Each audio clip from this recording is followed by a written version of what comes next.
It's so great to be here with all of you and to be with you in person. I'm so glad that you all were able to come here to the U.S. and happy to have such a productive time here in Las Vegas. At the start of this year, Roger delivered a speech on the state of the travel industry.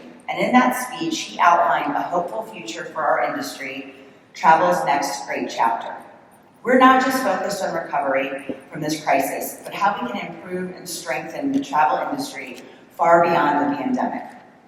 We are optimistic about the future and see an opportunity to reimagine the industry and how people move about our country.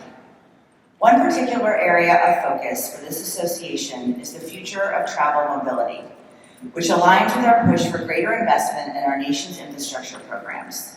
While countries around the world are modernizing airports, expanding and repairing roadways, and improving passenger rail, the United States has neglected to adequately invest in its own travel infrastructure.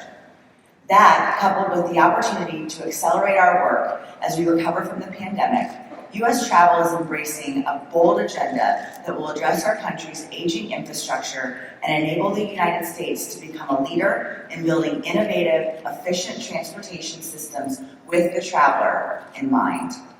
We want to use this moment to become an even more dynamic and forward-looking industry that considers advancements in both technology and sustainability. We are supporting new transportation technologies such as the Hyperloop, high-speed rail, and electric vehicle infrastructure. As the majority of all trips in the U.S. are taken by car, expanding EV infrastructure is the only feasible way to ensure travel demand can increase sustainably.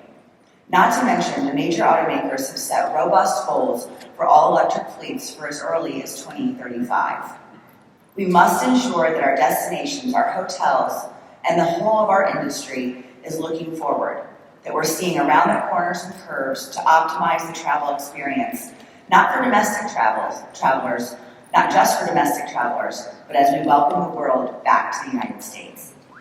Next month, we will convene global business leaders and policymakers in Washington for the first ever Future of Travel Mobility event, where we'll spotlight the future of travel, transportation, and technology. Take a look.